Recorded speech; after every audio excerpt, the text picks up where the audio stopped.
que nós vamos acabar, e pela internet as coisas estão voam um pouco mais rápido. Então, há indícios, eu não tenho certeza, que nós devemos acabar umas 2 semanas, talvez antes do previsto. Se isso acontecer, tá certo? Temos algumas opções, né? Então, a gente pode liberar vocês, a vida não está fácil para ninguém com Covid, né? B, a gente pode se aprofundar um pouco mais em C++, no assunto template, ou se a gente tiver uma introdução à escala melhor, para vocês aprenderem a programar um pouquinho em escala. Tá certo? Esse fim de semana eu vou montar uma enquete, aí vocês respondem. Se isso vier a acontecer, né? Vai que alguém dá uma louca e mexe com o calendário de novo, né? O que vocês desejam que aconteça. O mundo não tá bolinho não, né, Ila? Ok. Na última aula a gente começou a ver sobre escopo e tempo de vida e associação de variáveis, nomes, variáveis valor e nomes a entidades, como o nome da função, nomes das variáveis e assim por diante. Hoje a gente vai continuar falando sobre declarações, né? Definições, declarações são frases para produzir amarrações, tá certo? Então, int é uma definição, né? Por exemplo, uma declaração que você altera o atributo de uma variável. Bom, constantes, tá certo? Nós vimos como declarar constantes tanto em C++ como em Java, nós conhecemos isso. Em C, curiosamente, você não tem constante. Em C puro. Em C puro, que se define é uma macro. Essa define aí é uma macro que associa ao nome PI ao valor 3.14 e antes de ser compilado, onde tem PI, ele vai trocar por 3.14. Então, não é necessariamente uma constante em si, como o pi, em que você tem um espaço de memória reservado. O define pi não, ele vai fazer uma troca no code mesmo, em assembly. Ok? Você confirma?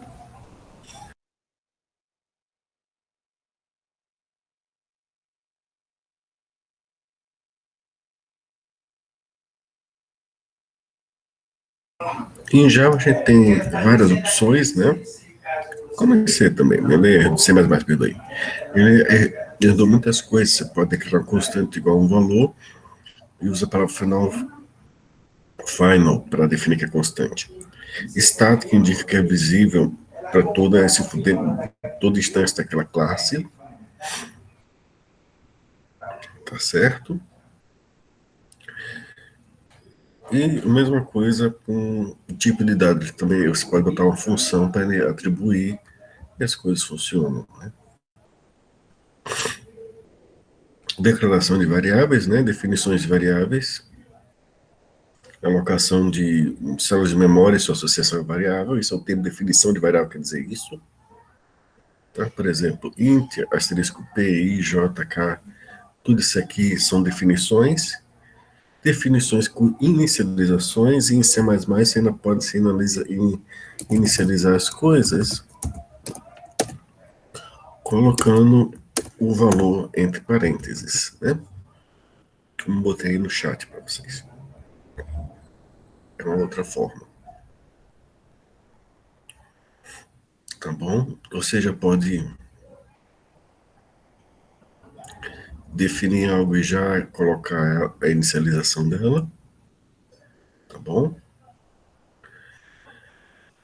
E você também pode inicializar variáveis compostas. Tudo isso aí você já conhece, estamos usando os termos técnicos agora. Tá certo? Cabeçalho, que a gente chama também de protótipo, é o que? A primeira a primeira linha da função, que dá o nome dela, diz qual o valor de retorno e que parâmetro elas recebem, tá certo? Em alguns paradigmas, como funcional, a gente viu que isso, normalmente a gente já trata essa primeira linha quase como um contrato, né? Mas temos no tempo para ele cabeçalho. Ele fica o subprograma, ou seja, a função, e os parâmetros de retorno. Em geral, quando a gente está programando, a gente quer que o cabeçalho seja um contrato. Em que sentido? Quando você recebe um cabeçalho, normalmente você recebe pela especificação da classe para você implementar aquela função. Então você respeita aquele formato de cabeçalho. Na programação funcional, a gente viu que isso tem que ir um pouco mais além. Já que a programação funcional você não pode ter efeitos colaterais, e você acaba fazendo com que o cabeçalho ele seja uma expressão muito clara do que vai, ou uma expressão clara que vai acontecer dentro do código do seu programa. Tá certo? O corpo, a implementação. Em Java você não tem essa separação dessas duas coisas, de cabeçalho e corpo. Em C++ você já viram isso de forma muito clara. Você declara cabeçalho num canto, o pessoal chama de protótipo, e o corpo se coloca em outro. E isso nos permite fazer até encapsulamento a mais e separando em arquivos. Tá certo?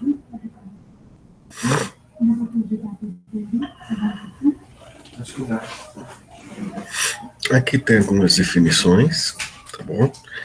Struct em C equivalente ao class, né? Em C++ também tem struct, ele é igual ao class. A diferença de struct para class em C++ é que no struct tudo é público até que você diga, usa a palavra-chave privada. Em C você não tem palavra-chave público e privado. Mas o que está mostrando são definições sequenciais, ou seja, eu defino aqui uma estrutura, ou seja, um conjunto de dados, um tipo funcionário, tá? E um tipo empresa, e você nota que ele já está usando o tipo anterior. Então, essa definição sequencial composta, né? Ou seja, utiliza as definições anteriores dos programas, no caso a de funcionários, e aí a gente ganha mais, mais uso nas amarrações produzidas, né? Tá bom? Essa parte foi tranquila? Imagino que sim. Estou seguindo adiante. Vamos para o próximo assunto.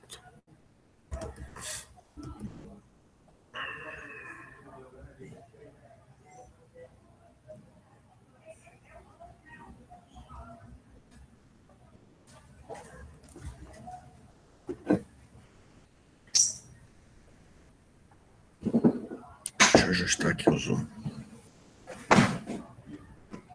Ok? Conceituação de valores e tipos, a gente, basicamente, na computação, a gente começou trabalhando tudo com um tipo só de dado, né? Que era o bit, vamos dizer assim. Tudo era um número em bits. Tudo era um número binário. Com o tempo, a gente tem mais dados. As empresas e o exército, que foi também o primeiro utilizador, começam a utilizar endereços, nomes, coordenadas.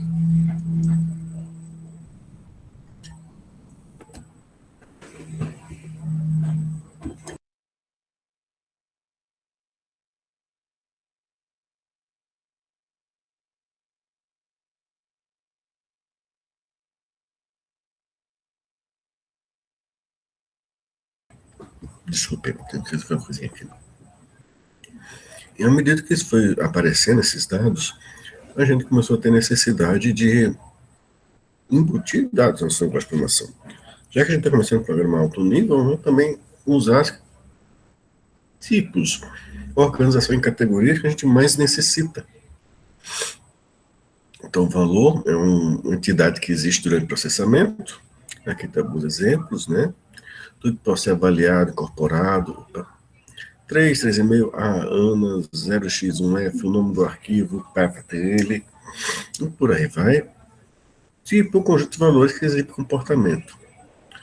Por exemplo, se eu juntar aqui esses true 25B azul, se fosse um conjunto de valores para um único tipo, não faria nenhum sentido no primeiro momento. Tá? Então não corresponde a um tipo. Agora, true ou false corresponde a um tipo que nós já categorizamos e normalmente temos as linguagens. Tá certo? O valor é determinado tipo, significa que esse valor pertence ao conjunto de valores daquele tipo. Tá certo? Uma expressão é de um tipo, significa que o resultado daquela expressão é daquele tipo. Né? Os tipos primitivos são aqueles que não podem ser decompostos em valores mais simples. Isso depende da linguagem, tá certo? Porque costuma ser definido na implementação ou na definição da linguagem, tá? Mas a implementação também funciona. Por exemplo, a depender do compilador de C que você utiliza, perdoe-me, ou para que máquina você o compile, o int pode ser 16 bits ou de 32 bits. Né? E isso oscila bastante em C e C++, mas tem uma variedade grande de compiladores de empresas diferentes, compilador da Microsoft, compilador GNU, compilador da Intel, e por aí vai. E cada um deles, às vezes, tem o seu próprio comportamento. Tá certo? Como, obviamente, os tipos primitivos, como eles são implementados, definem muito alguns focos de onde aquela linguagem pretendia adentrar. COBOL, elas têm strings com ponto fixo e números reais codificados na forma de ponto fixo ao invés de ponto flutuante. E isso é muito bom em arredondamentos em contas numéricas para empresas financeiras. Você reduz o erro ali e, por consequência, a perda de dinheiro. Eu não sei se vocês já viram em algum filme. O pessoal eu vi isso quando era criança num filme que tinha de Superman. Acho que era Superman 3 ou era 4, não lembro mais. Aí o cara fazia o seguinte, acho que era o 3. Ele descobria que havia um erro de arredondamento no programa da empresa, que a tantas operações financeiras eles perdiam um centavo ali. Então ele faz um programa que calcula esse erro e vai. Não é que perdia, ela não tinha rastreio na contabilidade da empresa desses centavos. Então ele faz um programa para calcular quantos centavos foram perdidos e ele transfere esse dinheiro para ele. Então, ele é um gênio. Pode descobrir um golpe, né? Porque esse cara ter roubado milhões, porque a empresa não ia ver nunca essa contabilidade, não sei o quê. Aí no dia seguinte, ele já deve estar longe daqui. Aí quando o cara termina de falar isso, o cara está chegando com a Ferrari na empresa. Né? Hoje em dia as coisas são. Isso não existe, né? Isso é só em filme. Né? Acho que nenhuma empresa hoje permitiria isso. Mas qual é um exemplo que se toma nesse mercado exatamente por questão de numeração em ponto fixo. Fortran tem números reais com pressão muito variadas, mas é adequado a muitas aplicações de física. C, que a gente ainda tem muito código legado e ainda vai perdurar por muito tempo, ser puro, porque ele é muito bom em velocidade, em trabalhar com bits. Tá? E às vezes a pessoa prefere C, C++, por questão de achar que tem menos erros em C. Então, mas por que isso acontece em C? Por que ele tem essa translação? Você vai ver que ele trabalha qualquer inteiro, caractere, como se fosse uma sequência de bits, e você pode trabalhar diretamente naquela sequência de bits. Então, isso também lhe diz que tipo, onde eles pretendem atuar. Tá? Java, você vê que tem aqueles tipos básicos, int, float, string, você vê que é uma aplicação de software do dia a dia. Tá bom? Tipo inteiro, obviamente todo mundo já conhece, né? Cada linguagem tem seu range, aqui está, por exemplo, em C. Em C++ a gente viu que temos mais tipos inteiros ainda, char nem se fala. Tá? Java, por ser de um único, digamos assim, uma especificação rígida da linguagem, pelo próprio criador dela, você tem os tamanhos fixos, tá bom? Caractere também varia muito de linguagem para linguagem, os tipos, tá? Perdoe-me se a aula for chata, viu, gente? Porque agora eu estou entrando na teoria e vocês já viram um bocado de coisa em linguagens diferentes, já deve estar voando baixo desses assuntos, tá? Mas se tiver alguma dúvida ou algum esclarecimento, a gente esclarece, tá bom? Tá boa. Então, por favor, me avisem qualquer coisa.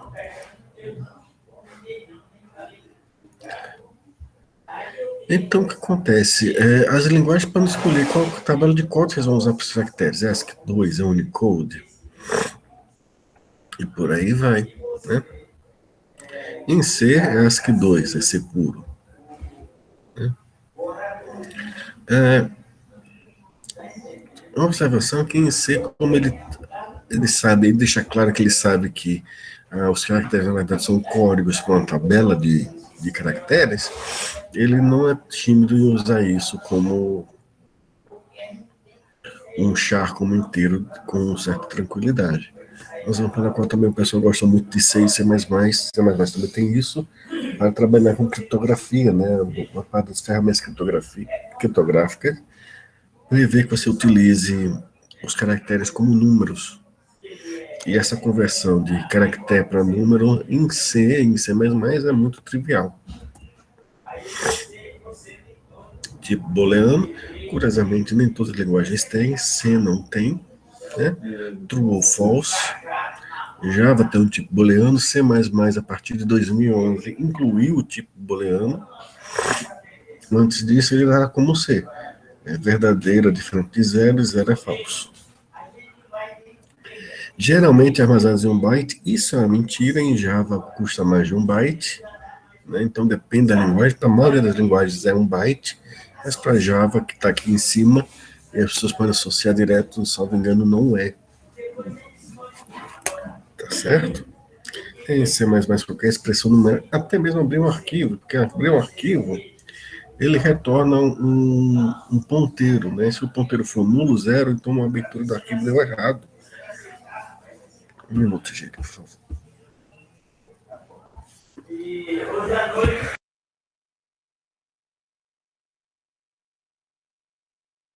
Desculpa. Tá certo? Então, qualquer expressão numérica pode ser utilizado. Tá? Tipo decimal. O número fixo de dígitos, aplicações comerciais. Tá certo? COBOL e IADA. Tá certo? Eles têm um conjunto fixo de bits destinados para depois da vírgula. Tá bom? Ada, não sei se você já ouviu falar da linguagem de programação Ada?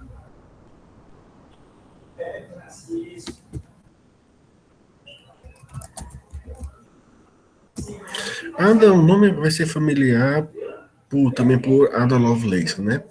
Que é considerada a primeira programadora, já que ela escreveu, né, digamos assim, os primeiros pseudocódigos. Né? Então ela é considerada a primeira programadora, vamos dizer assim. Mas ela também é o nome da linguagem de programação, que é uma das primeiras linguagens de programação totalmente orientada a objetos. Não é a primeira, mas é uma das. A ideia dela é ser uma linguagem de programação bem clara para se debugar. Oi, Adma. E assim, durante muitos anos, ela era preferida do exército americano. O exército americano só aceitava que você fizesse programas para ele se fosse em ADA. Né? Então, ele ganhou essa área. Então, tipo decimal com ponto fixo, precisão fixa, você tem COBOL e ADA. Tá certo? ADA é uma linguagem totalmente pura orientada a objetos, diferente de Java. Java a gente chama orientado à classe, mas é um híbrido procedural com orientação a objeto. ADA é totalmente orientado a objetos. Ponto flutuante, ou seja, não possui precisão binária direta. Observe, no tipo fixo, você tem um conjunto de bytes associados ao que vem antes da vírgula e um conjunto de bytes associados ao que tem depois. No ponto flutuante, na verdade, você tem um número que é multiplicado por 2 elevado ao expoente, né? Seja isso uma fração multiplicada por 2 elevado ao expoente em um decimal. Seja no double ou no float, isso é o que acontece. O que acontece é que essa representação é muito boa para a grande maioria das aplicações, mas se você trabalha, por exemplo, num banco ou numa grande empresa financeira, você vai ter problema, porque eles precisam de precisão, na verdade, de mais de 2 dígitos depois da vírgula. É curioso isso, porque algumas operações financeiras, o lucro está, vamos dizer assim, no terceiro. Bom, eles não podem ter um erro ali de arredondamento nos bits. Basicamente isso. Aqui são os tipos float e double do Java, tá certo? Tipo enumerado. Isso nasceu, a linguagem tinha isso de forma mais expressiva era C. Nós vimos enum, né? Que se cria um tipo de dado, enum mês livros, e diz quais são os valores possíveis para eles. Cada um desses valores vai estar associado ao número, março a 0, abril a 1, e assim por diante. Aí mês letivo, M1, M2, então vai ser um desses 2 meses. E os valores possíveis vão ser aqueles ali digitados. Tá? Eu acredito que Java, em suas versões atuais, incluiu a numeração como um tipo de dado, mas não é muito tranquilo ali, não. Não é uma definição original de Java. Tá? A vantagem disso é que a gente pode trabalhar com códigos numéricos sobre usando mnemônicos, né? Mas que tem mais a ver com a aplicação. Por exemplo, cor. Eu posso enumerar as cores e definir um código para que cor eu vou utilizar ali. E na hora de digitar meu programa, eu uso o nome da cor ao invés de ficar digitando código o tempo todo. Então, eu melhoro, digamos assim, a minha capacidade de ler o programa com elas. Tá bom? Então, o tipo numerador tem uma correspondência clara, é muito forte com inteiros, tá certo? A gente pode usar para indexar vetores, contadores e tudo mais. Obviamente, deixa o programa mais confiável, né? Originalmente, Java não inclui, mas acho que as versões mais novas têm uma classe para isso. Deixa eu verificar isso logo. Estou falando. É,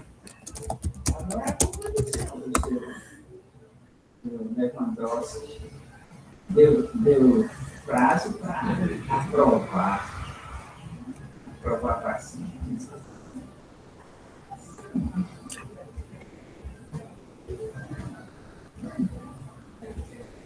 tem no em Java, tá certo?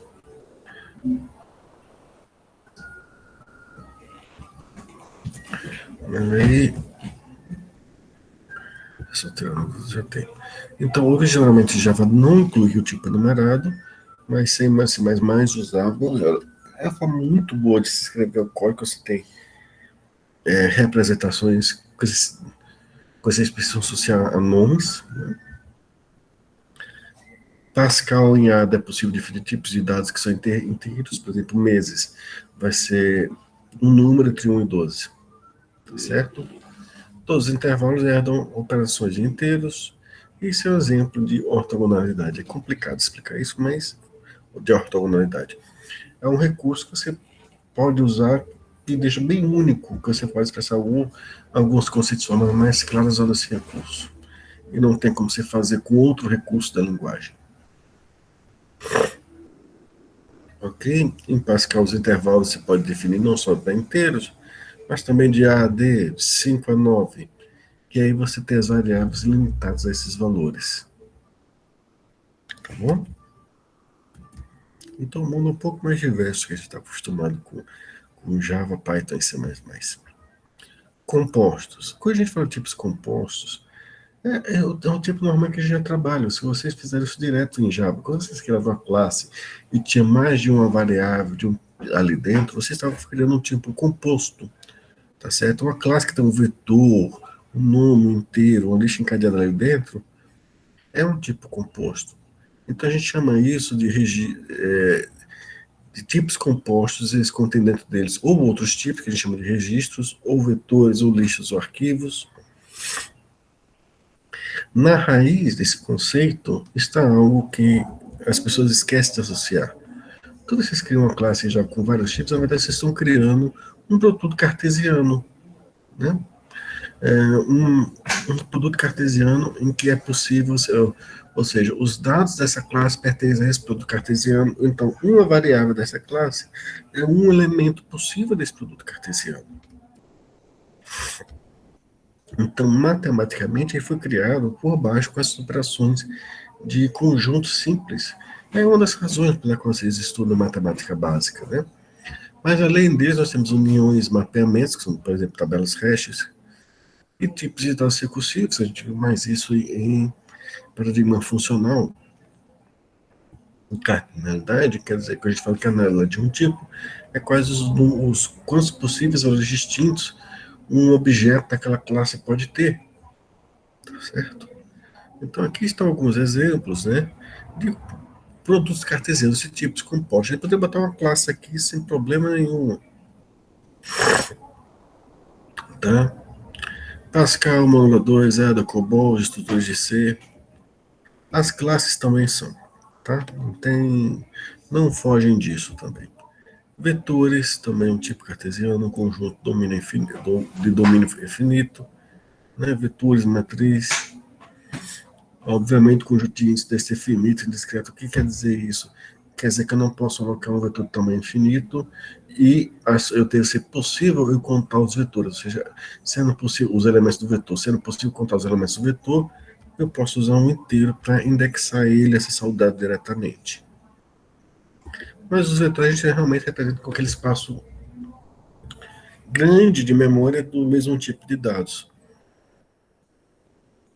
Né? A gente comumente utiliza ou parênteses ou colchetes para eles, deixar claro. Por que a gente usa parênteses ou colchetes? Porque isso não é diferente do vetor da matemática. Então, lá usa parênteses, às vezes a gente usa colchete aqui, mas é isso, tá certo?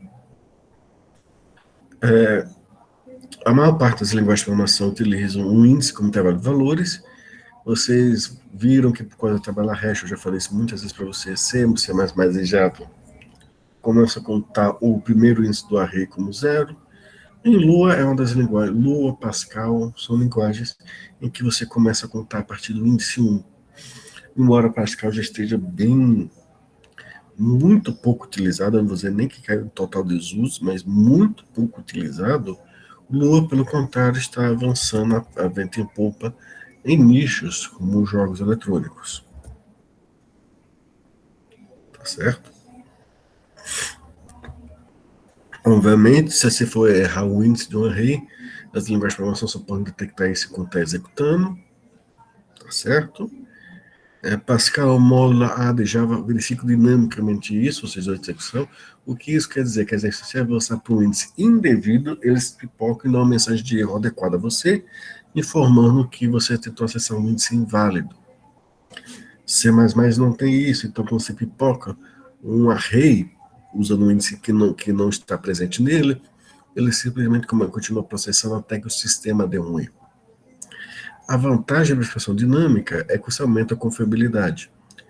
A desvantagem, para você ter isso, você tem que ter um monitoramento sobre esse vetor, e isso custa tempo de processamento. E sim, em especial quando você acorda dentro de um laço, razão pela qual é uma das razões que sacrificam a eficiência dessas linguagens. C, C++, obviamente tem isso, fica mais rápido. Em contrapartida, quando pipoca, você tem que descobrir onde está o erro, você fica sempre desconfiando, será que eu fiz certo, que eu errei? Então isso a gente diz que reduz a confiabilidade da linguagem, reduz a confiança que nós programadores teremos em digitar um código certo ou que nos formará muito claramente no erro. Tá bom? Vetores podem ser estáticos, semi-estáticos, semidinâmicos, dinâmicos. Vamos ver o que quer dizer isso tudo. Okay? Estáticos são alocados no início do programa, tamanho fixo definido, ou seja, se define o tamanho do vetor no código, é fixo. Como não requer alocação de memória, a alocação de memória é mais rápido. Tá? Desvantagem, se você alocou um vetor muito grande, ele está ali ocupando a memória o tempo todo. Então você pode ser ineficiente em memória, porque como você tem que dizer o tamanho do vetor antes de executar, você não pode usar uma variável para dizer o tamanho desse vetor. E assim sendo, a tendência é que você tem que alocar com espaço de reserva para quantos dados crescerem ali dentro. Então isso dá uma ineficiência em memória induzida, vamos dizer assim. Semi-estáticos, tá certo? O que quer dizer isso? Eles são criados na pilha, ou seja, de execução de onde estão, na função onde eles estão, cria esse array, tá certo? Economia de memória, por só o vetor da região do programa sendo necessário, você pode criar isso também dependendo de uma variável que diz, então, que o vetor não vai exceder muito o tamanho previsto. Mas fazer isso reduz um pouco a eficiência em tempo de execução, porque eu tenho que alocar memória para eles. Mas é muito melhor, por exemplo, do que eu deixar um tamanho fixo. Tá? Semidinâmicos. Aqui você aloca, tá certo? Perdoe-me, aqui é o do A, estou confundindo. O semidinâmico, ele vai se expandindo, tá bom? Conforme a necessidade. Então, você não precisa especificar o tamanho máximo do vetor. E quando você pega de uma variável, coloca lá e o próprio programa aloca aquele tamanho. Para dar um exemplo disso, não, C está aqui também. Então, a alocação dinâmica de C também é semidinâmica. A semi-estática é quando você define o tamanho sem usar o nil, né? E aqui a dinâmica é quando você usa o nil. Dinâmicos, alocar em qualquer parte do programa, tamanho da RIP, do programa. Também pode ser modificado durante a execução. Isso em Perl é muito claro. Em Perl, se você tentar acessar um índice de um vetor que você não alocou antes, ele cria o vetor até aquele, ele expande o vetor até aquele índice e você acessa aquele índice. Tá bom? Perl tem muito disso. Por um lado é legal, você sempre tem a memória, vai acessar onde está lá. Eu vou guardar a variável do índice 10. Se eu não tinha índice 10, ele já aloca 10 posições e bota lá para você. Tá? Ele faz isso para você. Então, em algumas coisas ele é útil, em outras não é, porque pode ter sido um erro seu. E para você identificar isso é chato.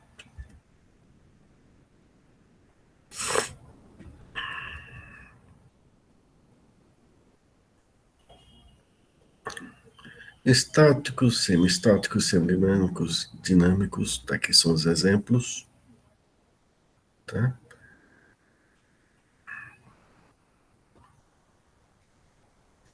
Vetores semidinâmicos, é necessário alocar a nova memória, comprar o conteúdo. Você lembra que a gente fazia isso em pilha, né? Vamos redimensionar a pilha. Aí cria um novo vetor também maior. Eu ter todo mundo para ela. E nesse sentido, a gente é responsável pela alocação e desalocação dessa memória. Tá certo? Obviamente, isso deixa as coisas, abre as portas para mais erros. Tá bom? Em Java reduz porque os ponteiros não são tão explícitos, ou seja, a parte de desalocação da memória não é tão explícita. Em C++, a complicação tem se reduzido graças ao uso de safe pointers. Em C, você é responsável por tudo. Tá bom? Uma pausa de 5 minutos, gente. Porque ela é tão fácil de estar entediante, não tá não? Pausa de 5 minutos, tá?